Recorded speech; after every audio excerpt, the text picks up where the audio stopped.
My fiancé's crush had an accident and lost her memory. She only remembers our engagement, not the past 7 years we've been separated. Tears welled up in her eyes as she asked, "Have I lost you?" My fiancé gently wiped the tears from her eyes. "You haven't lost me. You've always been my fiancé." As his current fiancé, I tactfully returned the engagement ring to him, but later, he cried and begged me to wear the ring, pleading not to leave him. During our engagement party, Howard got a call and left me behind. His crush, Lucy, had an accident. I followed suit and arrived at the hospital just in time to see Lucy holding Howard's hand, tearfully confessing, "Howard, I'm sorry, it was my mom who forced me. I won't go abroad.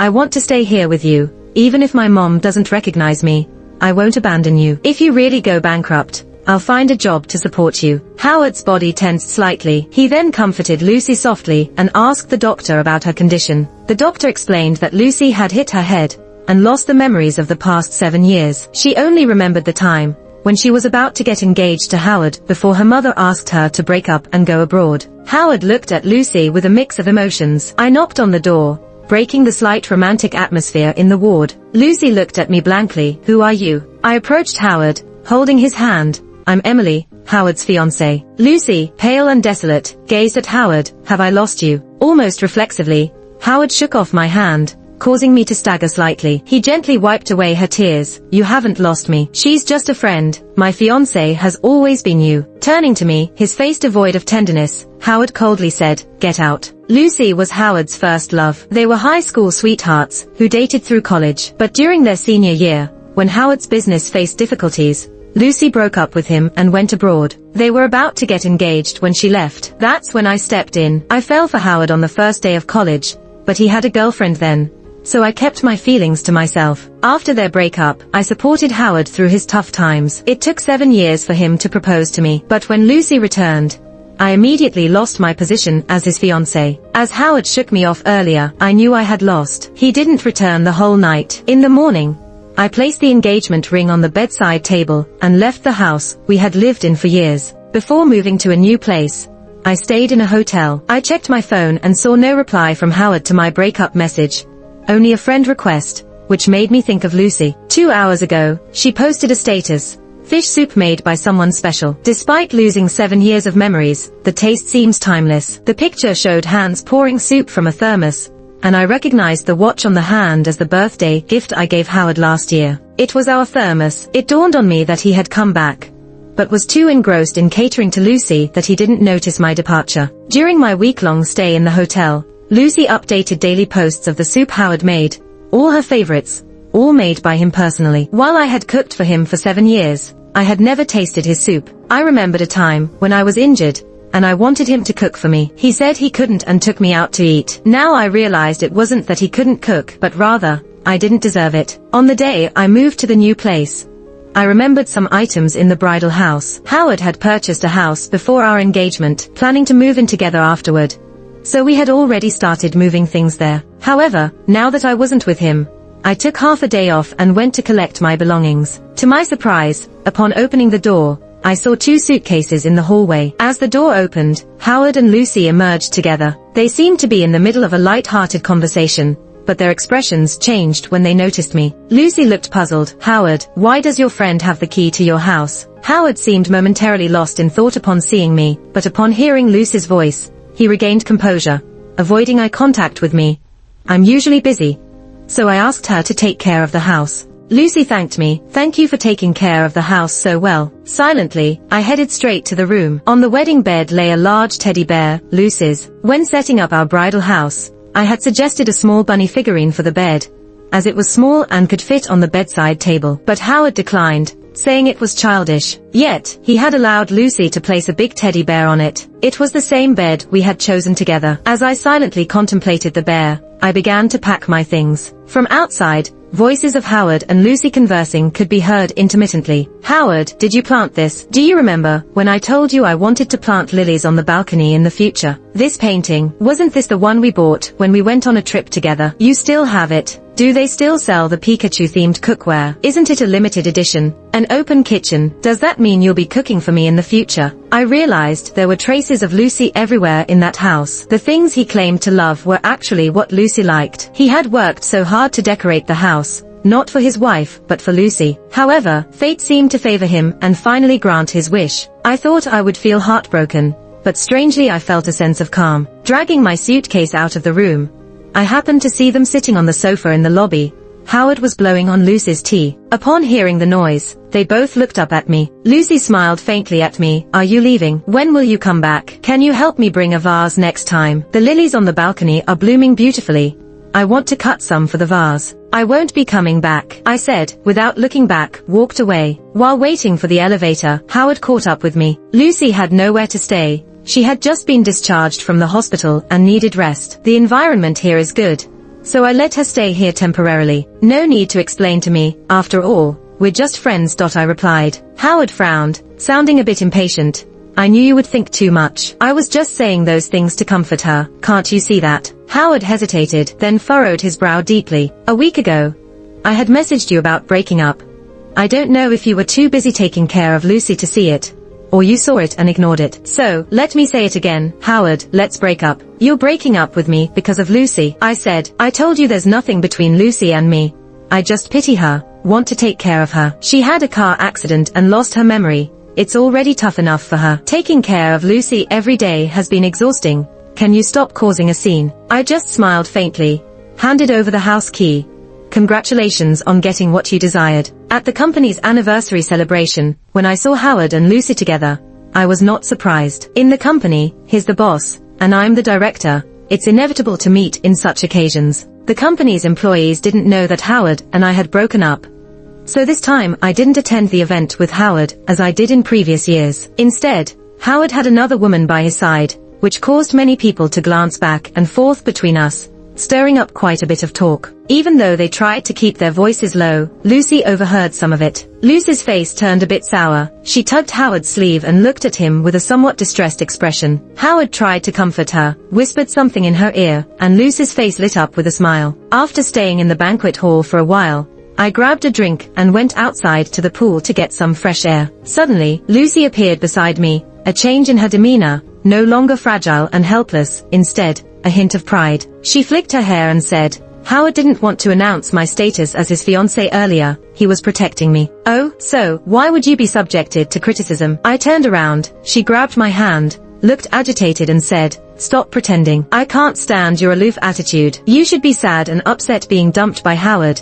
You should disappear in sorrow in front of us. Crazy. I tried to break free from her grasp, but she held onto my hand tightly. You've been with Howard for 7 years, so what? Howard still came back to me at the end. What are you compared to me? Realizing something was off too late, I was dragged by Lucy and fell into the pool together. The last thing I heard was Howard's panicky voice, Lucy. Howard saved Lucy, and I was rescued by a waiter with drinks. Howard held Lucy in his arms, sounding worried and anxious. Lucy, are you okay? Lucy looked pale. She forced a weak smile, and she seemed pitiful.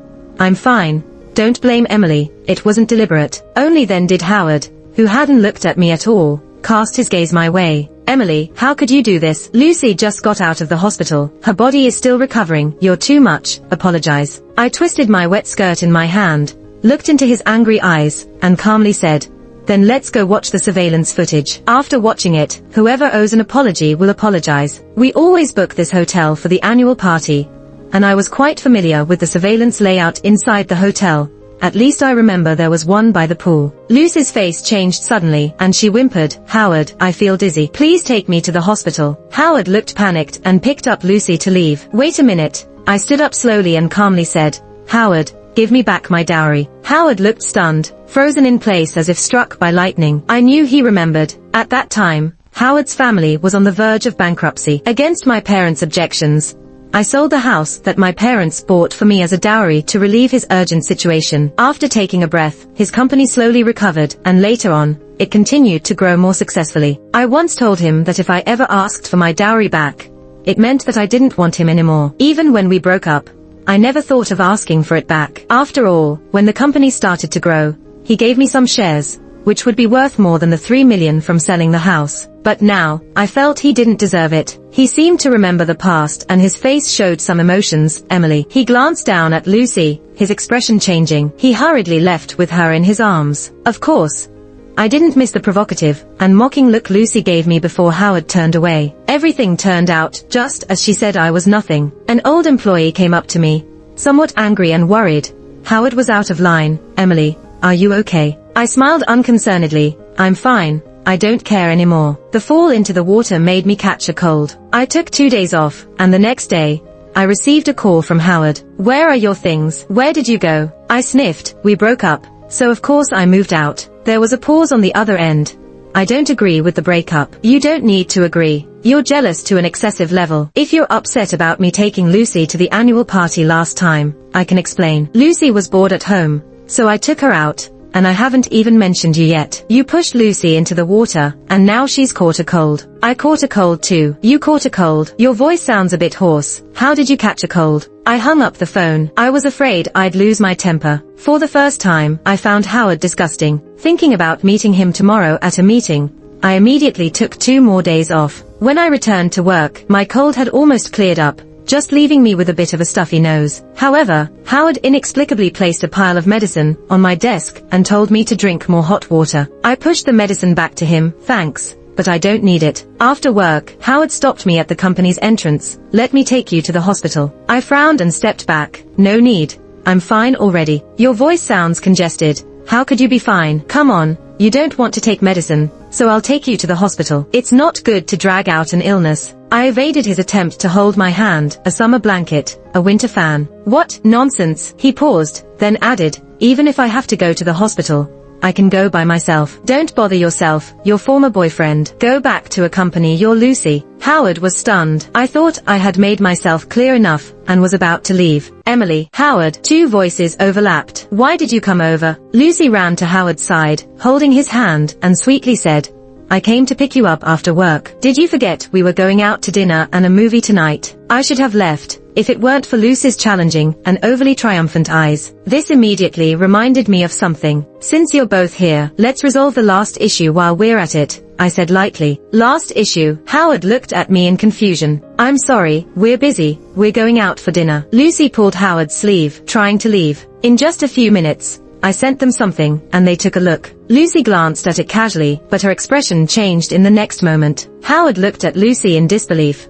So it was you who pulled Emily into the water. What I sent them was the surveillance video from the last annual party, where Lucy dragged me into the pool and slandered me. I got the video from the hotel manager. I had planned to find a time to meet up with Howard and Lucy, but since it happened today, and Lucy seemed to enjoy seeking attention, I might as well grant her wish. As I said before, the one who should apologize would apologize. Howard, I didn't mean to. I don't even know what happened to me at that time. Lucy tugged on Howard's sleeve, looking pitiful. The one you should apologize to is me, I said coldly. Howard turned to me, looking somewhat reluctant. Emily, maybe we should just forget it. Lucy probably didn't mean it, and you're fine, aren't you? I chuckled with anger. I caught a cold. Isn't that something? You caught a cold because of this. Come on, just shut up. After saying that, I turned to Lucy. Apologize. Reluctantly, Lucy apologized. Her eyes reddened as if she had suffered some great injustice. Feeling thoroughly wronged, you can have your Howard comfort you later. With that, I turned and left, but Howard stood there, staring blankly at my back. Late at night, I received another call from Howard. Emily, take me home. Darling, I want you to take me home. It was clear he had drunk quite a bit. Where are you? He gave me an address. Wait there. I turned off my phone and sent the address to Lucy. Then, I went to bed without dreams. The next morning, while having breakfast and checking my phone, I saw a photo Lucy posted. It was a close-up of her hand wearing a diamond ring. I recognized the ring. It was the one I returned to Howard. Posted 4 hours ago. Just arrived downstairs at the company.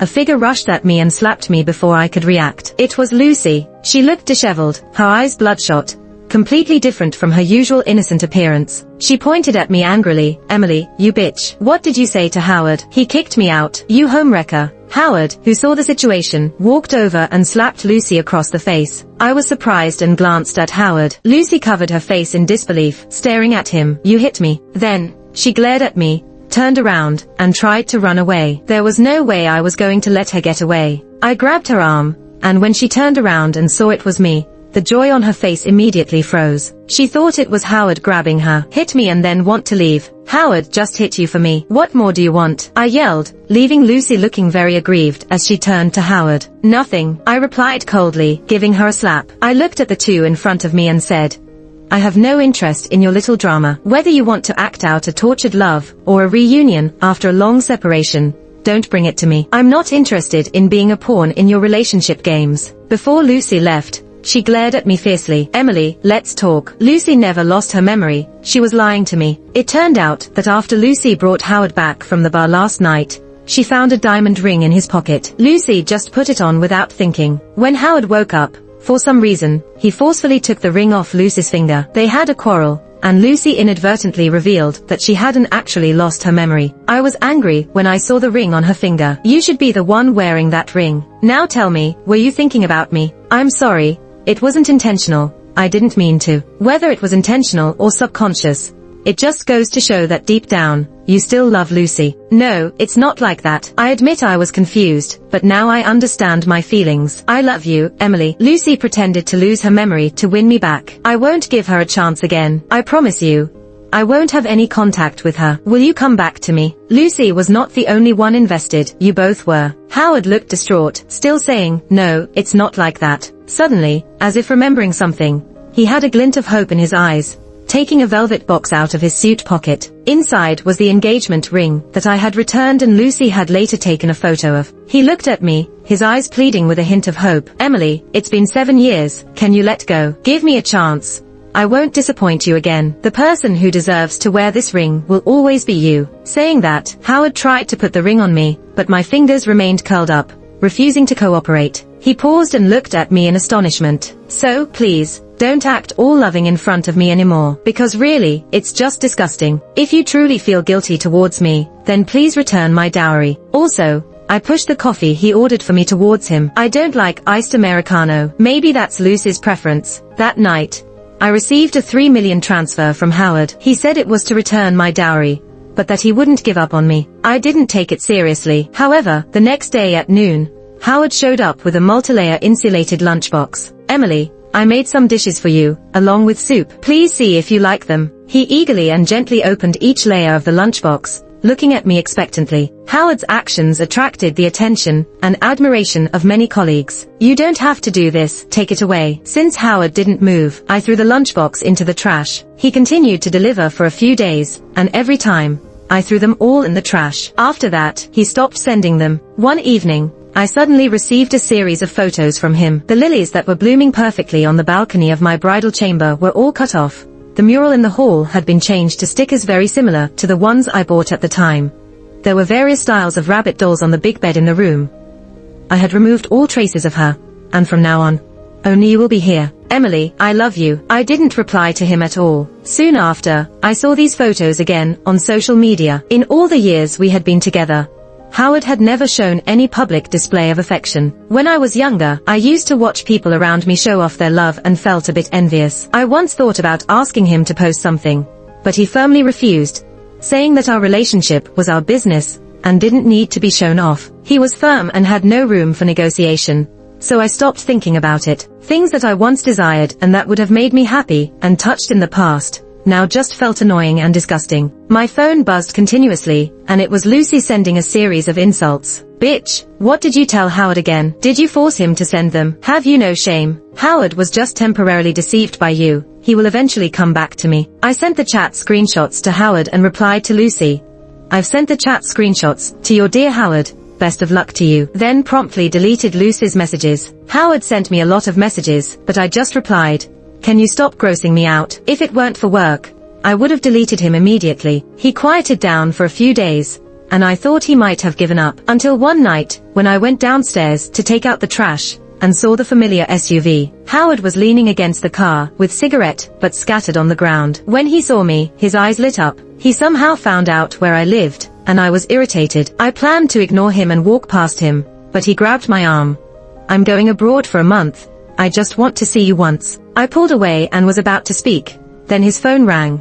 Howard, I'm sick. Can you come to the hospital with me? Why don't you see a doctor if you're sick? Look for your parents or friends for company. We've been broken up for 7 years. Stop coming to me for everything. After saying that, Howard hung up the phone and looked at me, a hint of bitterness on his lips. What if I had done this from the beginning? Would we have ended differently? I pursed my lips, silently thinking, but shook my head. He gave a bitter smile, eyes slightly teary. I understand. After that, Howard didn't bother me anymore. Besides necessary work communication, we hardly saw each other. Occasionally passing by the CEO's office, I would see his desolate expression. Later, he went abroad. My life returned to normal. But one day, as I was picking up a package downstairs at the company, someone suddenly splashed me with some liquid. My colleague caught the person trying to escape, who was wearing a mask. I pulled off the mask and saw Lucy's face. She looked at me with resentment, as if she wanted to kill me. Emily, you're a bitch. Because of you, Howard doesn't want me anymore. Howard went abroad and will never come back. Are you happy now? Why don't you just die? I was stunned for a moment, but quickly understood the reason. Howard was only going on a 1-month business trip, yet he told Lucy he won't come back. He lied to her, using this as an excuse to avoid her. One pretended amnesia, the other pretended to escape abroad. I didn't bother explaining. Their affairs had nothing to do with me. I touched my face. It wasn't acid but had an odor. I asked coldly, what did you splash on me? Lucy laughed wickedly, gloating. Urine. I want to ruin you. The bitch who destroys others' relationships. I picked up the remaining half bottle of liquid. Lucy widened her eyes, pretending innocence. What, do you want to splash it back? Come on, if you can't catch me, let's say I win. I expected this outcome. I'll disgust you no matter what. Bitch, I coldly replied. Save these words for the police. I called the police in front of Lucy, waving the bottle of liquid. Get ready for jail. Lucy's confidence crumbled. She tried to break free, but I had the security guard hold her until the police arrived. Lucy was sentenced to a year in prison for intentionally splashing urine, and I decided to move to a different city. I sold my shares and resigned from my job. A month later, on the day Howard returned, I was preparing to leave for the airport with my luggage. I was dragging a suitcase out the door when I saw Howard getting out of the car. He looked tired, with a hint of stubble on his chin, probably rushing over right after his flight. He seemed like he wanted to say something to me, but ended up only saying, I'll help you. Thank you. After the last suitcase was loaded into the trunk, he finally asked, can I see you in the future? I smiled and replied, no, it's better not to see each other after breaking up. He nodded. Can I hug you one last time? Just once. I looked at him, the man I loved for 7 years. Let's end it on good terms. I nodded, and he hugged me tightly, a moist feeling on my neck, his silent weeping. At that moment, I found closure. On the way to the airport, I found a box in my pocket. It wasn't mine. I thought Howard must have slipped it in while hugging me. Inside was an exquisite rose-patterned diamond ring. I remembered a day before, a colleague who I was close to mentioned that Howard asked her what kind of flowers I liked. She mentioned roses. I used to like roses, but not anymore. After moving to my new place, I sent the ring to that colleague, asking her to give it back to Howard with a message. This ring, my future husband will give it to me. Howard's epilogue. 2 years later, I saw her again. I happened to be in her city for business, though I didn't really need to be there. I just wanted to see her out of selfishness. She said not to see each other after breaking up, and I tried to forget her. But for some reason, she appeared in my mind more often than before. She had such a lasting impact on me. I saw her outside a Western restaurant at a street corner. Her hair was shorter, more mature and neat. She was chatting and eating with the girl across from her, occasionally flashing bright smiles. I was mesmerized. It had been a long time since I had seen her smile like that. Greedily, I watched every expression on her face, like a voyeur. She could have been mine. Why did I lose her? When Lucy pretended to amnesia and showed her true feelings for me, I saw her outside the hospital room. But for some reason, I said hurtful things as if I were possessed. Maybe I lost her the moment I pushed her away. Lucy was my obsession in my youth. When she left to study abroad, I often thought how wonderful it would be if she stayed for me. So, when Lucy suddenly voiced what I had buried deep in my heart all those years ago, something stirred inside me, demanding to be heard. I couldn't help but be good to Lucy, even though I knew I shouldn't. I just did it. Maybe it was my blind confidence that Emily would never leave me. She had been by my side since my lowest days, giving me everything she had, her love. She would never leave me, that's why I was so assured. But when I found no trace of her at home, panic set in, and I started to see my true feelings. I loved her, but she didn't want me. The girl across from her left, and she looked down at her phone. Suddenly, I felt a strong desire,